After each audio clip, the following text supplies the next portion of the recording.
While most radio stations are on the decline or being sold altogether, they're going out of business, there's one format that continues to grow in 2024, and that's Christian radio, reaching more people than ever before. And I think every business person, every entrepreneur can learn from this example to grow your business. This is The Next Simple Step. I'm Paul Goldsmith. And I want to share with you 4 core business lessons from the world of Christian radio. And I know this world well because I spent the first 20 years of my career working at Christian radio stations. Why? Because they're positive, encouraging, trying to make a difference in the world. And they're not just in the business to sell stuff, which is a lot of radio, unfortunately, today. Since becoming an entrepreneur, I've learned that these 4 strategies that made Christian radio successful work the same for any business. I shared this with a gathering of Christian radio managers this past week at my company Vidair Creative's annual conference, and I thought this would be really applicable for you as well. Now, it may be a while since you listened to any radio at all, but I want you to think back. Do you remember a time when you did listen to the radio and something really captured your attention? I suspect it was something an on-air personality said or did. That's certainly true for me. You may have stopped on a station because you heard a song you liked, but if you kept coming back day after day, it's because you were likely drawn to a particular on-air personality.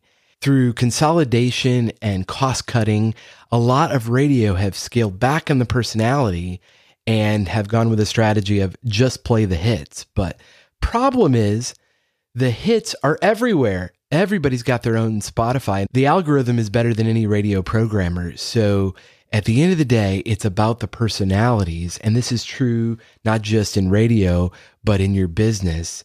If you think about it, radio personalities were the original influencers, except they actually had something to say. They were entertaining. They were incredible storytellers. I'll give you an example. The greatest radio storyteller of all was, of course, Paul Harvey.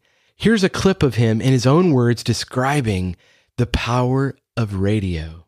Radio people in their preoccupied haste have been letting go of the might and majesty of the well-spoken word. Van Gogh, pleasing to the eye, but Shakespeare is fathomless.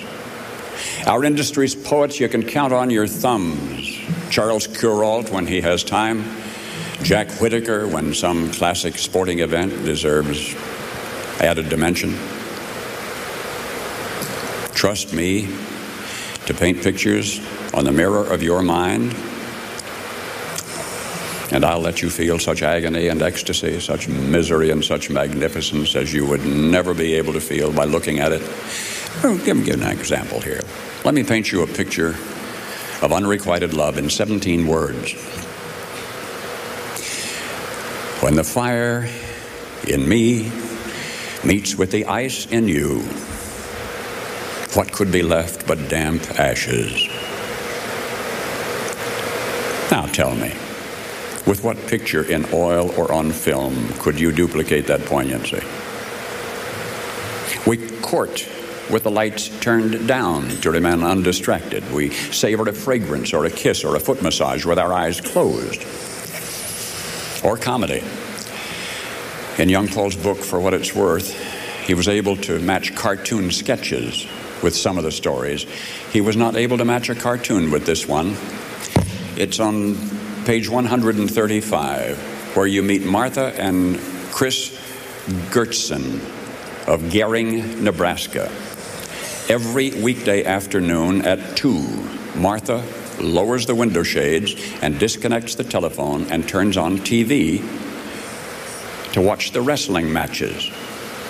Martha admits that she loves to watch those big bruisers headbutt one another and body slam one another, and then when she gets significantly worked up, she throws a step-over toe hold on her husband, Chris, and there on the floor in front of the TV set, they wrestle until one of them is able to pin the other. Don't you tell Martha Gertson that wrestling matches on TV are staged. She says if there's anything on TV that's faked, it's soap operas. She says the wrestling matches are for real, including hers with Chris, which she usually wins. Martha Gertzen is 74. Husband Chris is 82. And the picture that you are right now imagining, isn't that infinitely more entertaining than any cartoon of the same thing? Ooh, so good. Radio people, in their preoccupied haste, have been letting go of the might and majesty of the well-spoken word.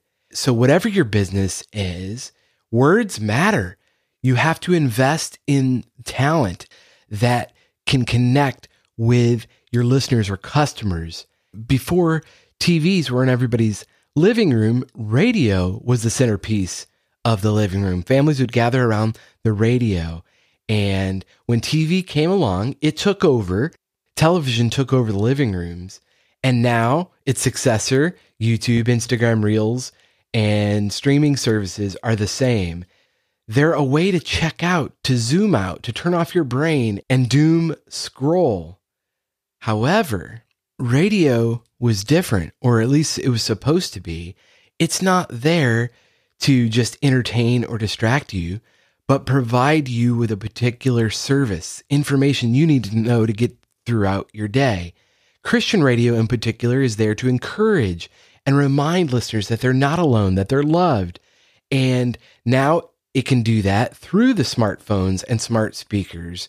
There are 70 million homes in America have a smart speaker, and that, of course, is increasing by the day. And streaming audio continues to thrive. It reaches over 3/4, 75% of Americans listen to a streaming service each week. And they listen on average for about an hour and 49 minutes. That's a long time that people are engaging with audio. The point is, people are looking for something to listen to pay attention to. The ears are there. So here's what I told the Christian radio managers, and what I want to tell you, no matter the industry you're in. These 4 strategies will help you build a better business. The first one is connection is king. Our world with all the smartphones is having a real crisis of disconnection. The 20-year-old man that shot at former President Trump and actually killed a spectator and injured others, I found this very insightful. His parents told investigators that he didn't have any friends and they didn't know much about what was going on in his life recently. And I'm sure we're going to learn more about him in the days, weeks to come. But the point is, there are so many young men in America and people of every demographic that don't have many or any friends and are disconnected. And that's a recipe for disaster. The opposite of addiction is not sobriety. The opposite of addiction is connection. Johann Hari wrote this in his book, Chasing the Scream, The First and Last Days of the War on Drugs. Hari studied drug addiction around the world, and this is applicable to any addiction, smartphone addiction, because it's the underlying source of any addictions. He wrote, human beings have an innate need to bond and connect. When we're happy and healthy, we'll bond with the people around us. But when we can't because we're traumatized, isolated, or beaten down by life, we will bond with something that gives us some sense of relief. It might be checking our smartphones constantly. It might be pornography. It might be gambling. But we'll bond with something because that is our human nature. The path out of unhealthy bonding is to form healthy bonds, to be connected to people who you want to be present with. Addiction is just one symptom of the crisis of disconnection that's happening all around us. We all feel it. Enter Christian radio. Enter your business. Connection is king. Our communities are hungry for connection. Will you bring it? Your business ought to be a place where people feel connected, like everyone knows their name.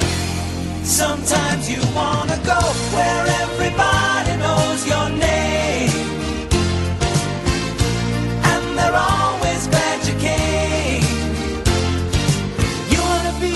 once you get the connection down, just as important is the operational excellence, because if you just connect to people all day, but you don't have an efficient way of doing business, you don't have a business. You have a hobby. Henry Ford said it best: businessmen go down with their businesses because they like the old way too well. They cannot bring themselves to change. Men who do not know that yesterday is past and woke up this morning with last year's ideas.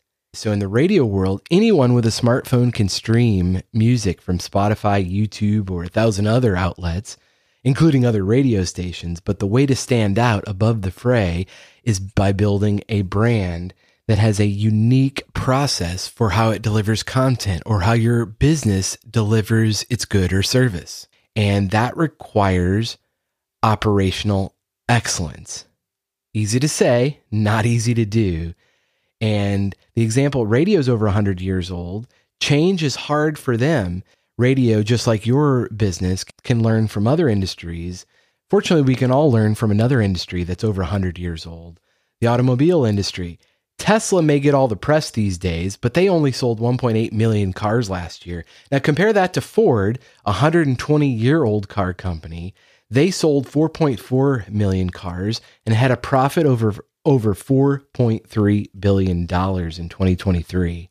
But here's the thing. It hasn't always been so good for Ford. In 2006, they lost $12.7 billion, another billion in 2007, and $14 billion in 2008. 3 years in a row of losing billions of dollars. So how did they go from that to record profitability in 2024? Bill Ford, the great-grandson of Henry Ford, was at the helm as CEO in 2006 as they were losing those billions of dollars. And if that trend continued, he'd be the last CEO. So he recruited an experienced CEO, Alan Mulally, who was then the CEO of Boeing. And I love the example Alan gave of how he achieved operational excellence through a performance culture. Here's a clip. I think probably the most important thing when faced with a transformation or faced with growing a business is to be really intentional and really clear on the vision for the organization and also their strategy for achieving it, and then the relentless implementation plan of people working together. I think probably the most effective way to actually accelerate the culture of working together is to get everybody together on the leadership team. Everybody's included, all the stakeholders, the consumers, the customers, the employees, the suppliers, and come together around the vision, come together around the strategy for achieving it, and then start the business plan review each week, every Thursday, everybody there connected around the world, going through the vision, the strategy, the plan, and also color coding it on how it's going. How is each person doing? Green, it's going well. Yellow, have an issue but have a solution. Red, we have an issue but we're still working on the answer. Well, you can imagine if you're really intentional about the business plan review and the expected behaviors of working together. We're going to listen to each other. We're going to appreciate each other. We're going to seek to understand before we seek to be understood. That all of a sudden, meeting regularly, both following the process and the behaviors, boy, does that culture absolutely accelerate to a high-performance culture. You might relate to this. During his first few weeks at Ford, Alan attended too many meetings for his comfort, and he found that many of the things that were discussed in the meeting never got done. He even said, if we spend all of our time attending meetings, when will we have time to think about our customers? And that's when he introduced the concept he mentioned of the business plan review, how he achieved operational excellence. His process was simple. Every week, the entire leadership team would meet for their review, and at the weekly meeting, each leader had to deliver a brief status update on their top 5 priorities. And then he used that simple red, yellow, green indicator to show whether the plan was on track or not. Green meant things that were going to plan. Yellow meant that there were challenges to achieve the plan, but there are measures in place to get things back on track. And red meant the plan was way off track and needed urgent attention. And at his first meeting at Ford, he asked the top 16 leaders if they were green, yellow, or red in their top 5 priorities. To Alan's surprise, everyone responded by saying that everything was okay. Everything was green. To which he responded, "We're about to lose $17 billion this year, and you're saying everything that's okay? Did we plan to lose $17 billion? If the answer to that is yes, then we're all green. Otherwise, we're not." And then eventually, one leader reluctantly admitted that he was in the red. So Alan thanked the leader for his honesty, stood up, and applauded him.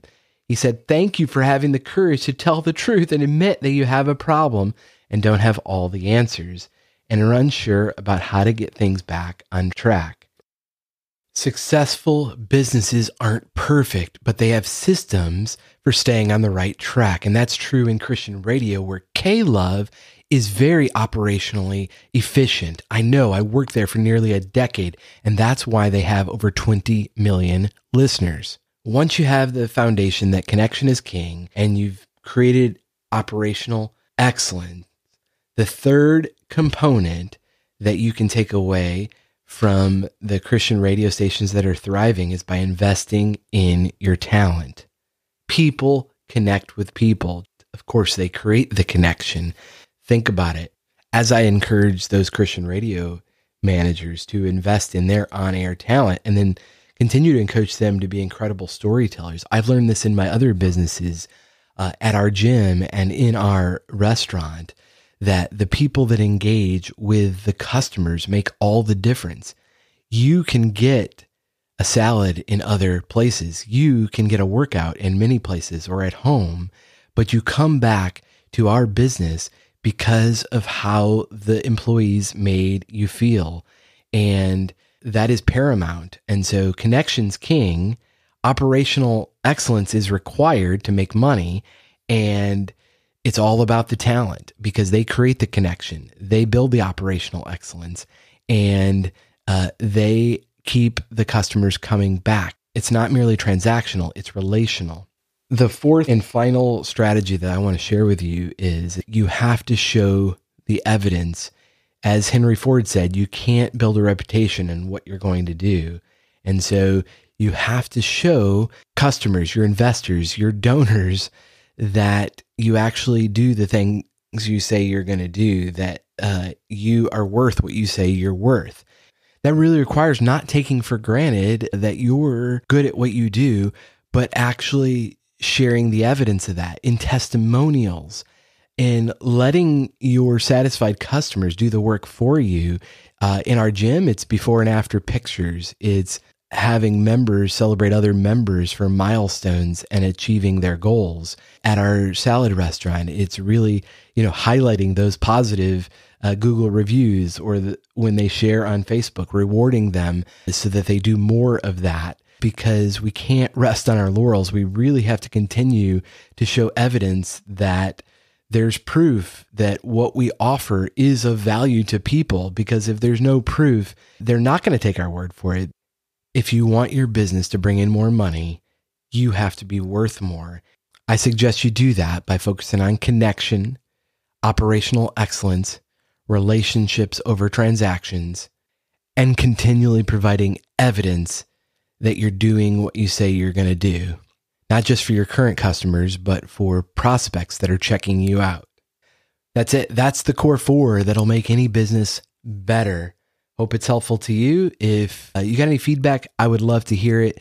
You can reach out at thenextsimplestep.com or on Instagram and X. I'm Paul J. Goldsmith, and I'll talk to you next time on the Next Simple Step Podcast.